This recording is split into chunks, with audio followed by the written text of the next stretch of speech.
श्री शिवाय नमस्तुभ्यम दोस्तों। सावन में शिव जी की पूजा मंदिर जाकर करें या घर में ही रहकर करें। दोस्तों ये प्रश्न सावन के महीने में हर किसी के मन में जरूर आता होगा, क्योंकि सावन का महीना भगवान शिव जी को बहुत प्रिय होता है और भगवान शिव जी को प्रसन्न करने का सबसे सही महीना सावन का ही महीना होता है।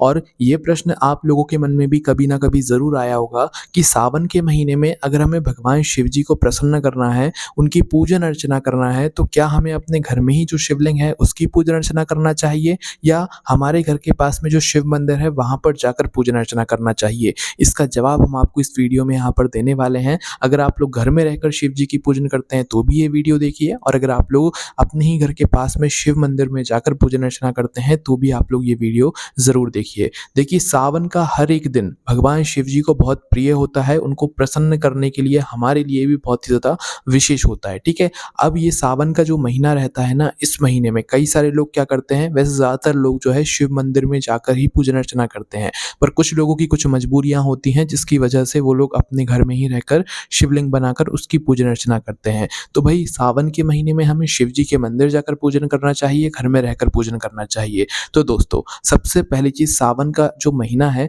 इस महीने में आप लोग अपने घर में रहकर भी पूजन कर सकते हैं, मंदिर में जाकर भी पूजन कर सकते हैं। पर अगर आप ये पूछो कि सबसे ज्यादा सही कौन सी जगह पूजन करने के लिए रहेगा, तो हम आपसे यही कहेंगे कि आपके घर के पास में जो शिव मंदिर पड़े, शिवालय पड़े, वहां पर जाकर अगर आप लोग सावन के महीने में पूजन अर्चना करोगे, भगवान शिव जी की पूजन करोगे, तो वो ज्यादा यहाँ पर बेहतर माना जाएगा। अब हम आपको पूजन का तरीका भी बताएंगे कि अगर आप शिव मंदिर में जाकर पूजन कर रहे हैं तो कैसे कर रहे हैं, और अगर घर में कर रहे हैं तो कैसे करना है ना।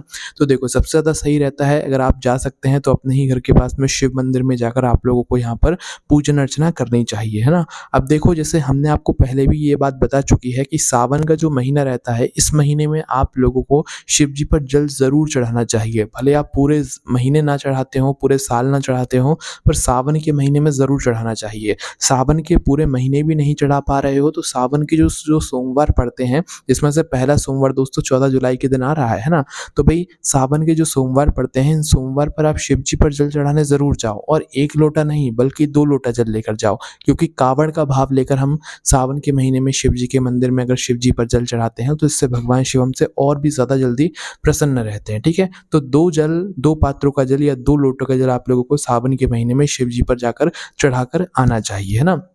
अब इसके अलावा दोस्तों सावन के महीने में क्या होता है कि शिव जी के मंदिर में आपने देखा होगा कि बहुत ज़्यादा एक तरीके से कीचड़ मच जाती है। सावन के महीने में बारिश बहुत ज़्यादा होती है तो सभी लोगों के पैर गीले होते हैं। पैर गीले होते हैं तो मंदिर प्रांगण जो रहता है, शिवालय जो रहता है, भाई उस पूरी जगह में क्या होता है कि लोगों के पैर छप जाते हैं। हम आपसे एक बात कह रहे हैं कि आप मात्र जल चढ़ाओ, है ना, और जल चढ़ाने के अलावा आप कुछ पूजन अर्चना मत करो। अगर आप लोग शिवालय की, शिव मंदिर की सिर्फ जल चढ़ाने के बाद आप वहाँ पर बैठकर जितनी देर भी आप वहां पर रह रहे हो मंदिर के अंदर, आधा घंटा 1 घंटा, उस समय के बीच में अगर आप शिव मंदिर में, शिवालय के आसपास की साफ सफाई भी कर रहे हो ना, तो आप ये मानकर चलना कि भगवान शिव आपसे इतना प्रसन्न होंगे जिसकी आपने कभी कल्पना भी नहीं करी हुई हो। क्योंकि जो कोई नहीं करता अगर आप वो करोगे तो भगवान शिव निश्चित सी बात है कि आपसे प्रसन्न जरूर होंगे। ठीक है, तो हम कहना क्या चाह रहे हैं कि शिव मंदिर में सावन के महीने में शिव जी पर लोग जल चढ़ाने आते हैं, सभी लोगों के पैर भी हिले रहते हैं, तो शिव जी के मंदिर में आपने देखा होगा पूरे एक तरीके से कीचड़ सी मच जाती है ना। तो आपको क्या करना है कि आपको हर दिन अपने घर से एक सूखा कपड़ा या गीला कपड़ा जैसा भी हो वैसा लेकर चले जाना, क्योंकि वहां पर झाड़ू तो काम करेगा नहीं, है ना। तो भाई आपको एक गीला कपड़ा लेकर जाना है या सूखा कपड़ा लेकर जाना है अपने घर से, है ना। अच्छा शुद्ध वाला कपड़ा हो तो ज्यादा बेहतर है, अगर मंदिर में ही मिल जाए तो और अच्छी बात है ना। तो आपको क्या करना है, आप पहले शिव जी के मंदिर गए, शिव जी पर आपने जल चढ़ाया, जो भी और आपकी पूजन अर्चना है वो आपने करी। अब इसके बाद में आप थोड़ा बैठ जाओ, है ना, आधे घंटे बैठो, 1 घंटे बैठो। उस समय के बीच बीच में आप लोगों को शिव जी के मंदिर की साफ सफाई करना है। कैसे करना है, सबसे पहले हम आपको निर्माल्य की बात बताएंगे। देखो, शिव जी पर क्या होता है कि सावन के महीने में जो निर्माल्य चढ़ता है भाई वो बहुत ज्यादा मात्रा में चढ़ता है, और उसको क्या होता है जैसे इकट्ठा हो जाता है तो लोग शिव जी के आसपास कहीं पर मतलब रख देते हैं ना, पर उसको उठाने वाले बहुत ही कम रहते हैं। तो आपको क्या करना है कि सबसे पहला काम तो आपको उस निर्माल्य को प्रणाम कर कर उसको उठाकर निर्माल्य वाली जगह पर जाकर डालना है। ठीक है दोस्तों, अब कैसे डालना है वो भी सुन लीजिए।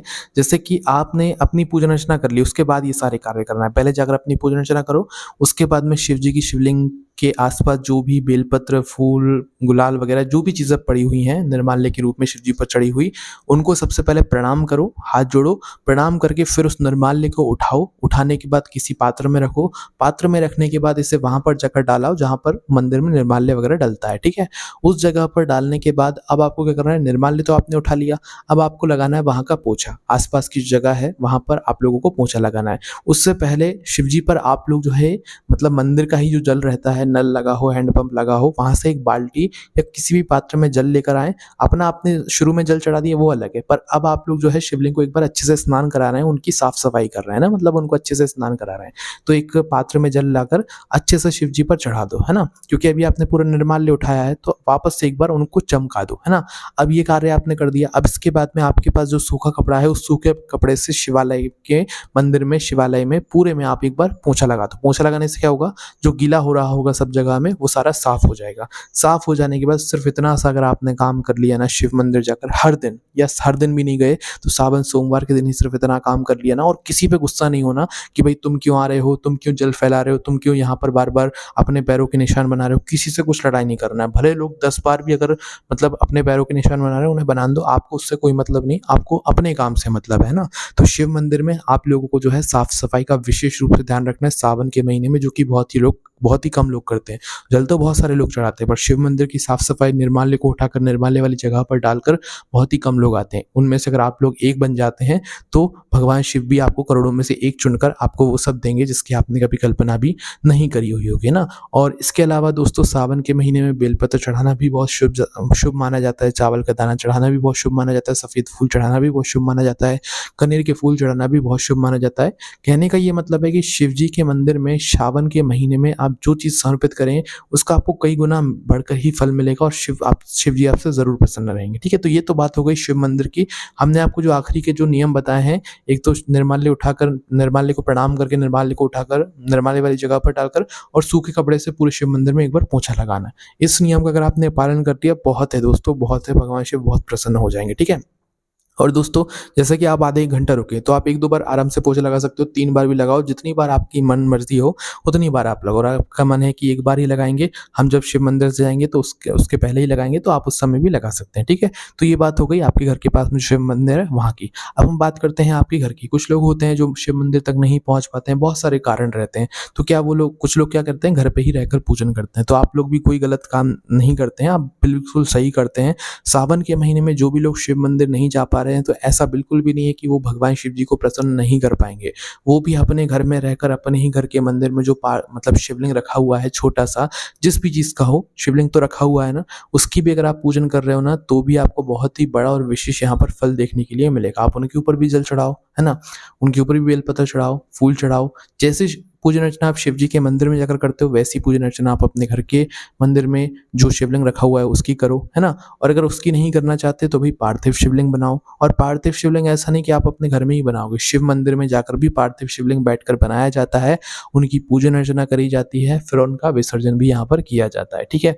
और सावन के महीने में पार्थिव शिवलिंग बनाने का बहुत ही ज़्यादा विशेष महत्व माना जाता है। तो घर पर जो भी लोग पूजन करें, वो विशेष रूप से पार्थिव शिवलिंग बनाएँ, मतलब मिट्टी से पार्थिव शिवलिंग बनाएँ। जितने नियम आप लोग लेना चाहें, एक पार्थिव शिवलिंग बनाओ तो 1 बनाओ, 11, 21, 51, 108 जितने बनाना चाहो, उतने पार्थिव शिवलिंग बनाकर आप उनकी पूजन अर्चना करना शुरू करो। पूजन अर्चना के लिए भी जैसे शिव जी की पूजन करते हो, वैसे ही पार्थिव शिवलिंगों की पूजा करो। शिव जी पर सबसे पहले जल चढ़ाओ। एक पात्र में आप लोग जो है मिट्टी लेकर पहले पार्थिव शिवलिंग का निर्माण कर लो, और फिर निर्माण हो जाने के बाद आप उनके ऊपर जल चढ़ाओ। जल चढ़ाने के बाद पंचामृत से अभिषेक करना चाहे, दूध, दही, घी, शहद, शक्कर से सभी कुछ जो है सभी शिवलिंगों पर चढ़ाओ। एक शिवलिंग है तो एक पर चढ़ाओ। इसके बाद में बेलपत्र चढ़ाओ, फूल चढ़ाओ, अबीर, गुलाल जो भी चीज़ें हैं आपके पास पूजन के लिए, वो सारी चीज़ें चढ़ाओ। इसके बाद में धूप बत्ती, अगरबत्ती जलाओ और दीपक जलाकर आप उस पार्थिव शिवलिंग की पूजन अर्चना करो, आरती गाओ, है ना? पूजन अर्चना करने के बाद आप उस दीपक को वहीं पर रखो। दीपक जब तक जलता रहे तब तक आपको उस पार्थिव शिवलिंग का विसर्जन नहीं करना है। दीपक जैसे ही ठंडा हो जाए, अपने आप बुझ जाए, उसके बाद में आप लोगों को अपने जो घर में पार्थिव शिवलिंग बनाया हुआ है, इसका आपको यहाँ पर विसर्जन कर देना है, ठीक है? विसर्जन के लिए आप लोगों को कुछ नहीं, अलग से एक पात्र में जल लेना है और वो जल जो है शिवलिंग पर, जो आपने बनाई हुई है पार्थिव शिवलिंग, उस पर चढ़ा देना है, और ये आपका यहाँ पर विसर्जन हो जाता है। विसर्जन के बाद भगवान शिव जी से आप प्रार्थना कर सकते हैं, या अपनी जो आरती करी हुई है, जब पार्थिव शिवलिंग बनाया हुआ हुआ है, पूजा अर्चना कर रहे होंगे, उस समय आप अपनी प्रार्थना भगवान शिव जी से बोल सकते हैं और विसर्जन के समय भी बोल सकते हैं, कोई दिक्कत परेशानी यहाँ पर नहीं है। ये सारी विधि आप लोग मंदिर में बैठकर भी कर सकते हैं, मंदिर में बैठकर भी पार्थिव शिवलिंग का निर्माण कर सकते हैं, आपको विशेष फल की यहाँ पर प्राप्ति होगी, है ना? तो अब हम आशा करते हैं कि आपको आपके प्रश्न का जवाब मिल गया होगा कि भई हमें जो है यहाँ पर सावन के महीने में शिव जी के मंदिर जाकर पूजन करना चाहिए या घर में रहकर पूजन करना चाहिए। सबसे ज़्यादा सही रहता है शिव मंदिर में जाकर पूजन करना, और अगर कोई शिव मंदिर में जाकर पूजन नहीं कर पा रहा है तो वो घर में रहकर भी पूजन कर सकता है। और ऐसा भी नहीं है कि कोई अगर शिव मंदिर जाकर पूजन नहीं कर पा रहा है, उसकी कोई मजबूरी है तो वो घर में रहकर पूजन कर रहा है तो उसको शिव जी का आशीर्वाद नहीं मिलेगा, बिल्कुल मिलेगा। हाँ, अगर आप लोग शिव जी के मंदिर जा सकते हो, आपको कोई दिक्कत परेशानी नहीं है, तब भी आप लोग घर में रहकर कर रहे हो, तो हो सकता है थोड़ा आपको भगवान कम आशीर्वाद दें। वो भी सोचेंगे कि जब आप अच्छे से मतलब सब कुछ सही है और आप शिव जी के मंदिर नहीं जा पा रहे हो, तो कोई तो कारण आपके पास होना चाहिए। अगर आपके पास कारण है और आप उसके बाद में घर पे रहकर पार्थिव शिवलिंग की पूजन कर रहे हो, शिवलिंग बना रहे हो, शिवलिंग की पूजन कर रहे हो, तो कोई दिक्कत परेशानी नहीं है। और अगर बिना कारण के भी आप मंदिर नहीं जा पा रहे, कोई भी और कारण हो सकता है, मंदिर नहीं जाकर आप पूजन कर रहे हैं, घर में रहकर पूजन कर रहे हैं, सावन के महीने में शिव जी की पार्थिव शिवलिंग बनाकर पूजन कर रहे हैं, तो भी दोस्तों विश्वास मानो कोई दिक्कत परेशानी नहीं है। सावन के महीने में जो भी आप पूजन अर्चना कर रहे हो ना, उसका फल इतना मिलता है जिसकी हम अभी कभी कल्पना भी नहीं कर सकते हैं। तो सावन के महीने में जितना हमें हमारे पूजन पाठ का फल मिलता है, इतना पूजन पाठ का फल हमें किसी और महीने में नहीं मिलता है। इसीलिए आप लोग मंदिर में जाकर भी पूजन अर्चना कर सकते हो, घर में रहकर भी पूजन अर्चना कर सकते हो, पर मंदिर में जाकर पूजन अर्चना करने का एक अलग महत्व माना जाता है। वहाँ की जो एनर्जी रहती है वो बहुत ज़्यादा रहती है।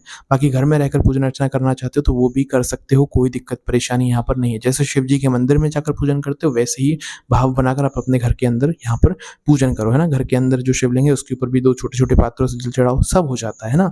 तो मन भाव अच्छा होना चाहिए। बाकी आप लोग पूजन घर में करो, चाहे मंदिर में जाकर करो, भगवान शिव का आशीर्वाद सदैव आपके ऊपर बना रहेगा। बाकी आपके मन में अभी भी कोई प्रश्न है तो हमसे कमेंट करके पूछ सकते हैं। हमारी वेबसाइट भोलेनाथभक्ति.com पर भी ये सारी जानकारी आपको पढ़ने के लिए मिल जाएगी। ओम नमः शिवाय, जय भोले बाबा, श्री शिवाय, नमस्तुभ्यम।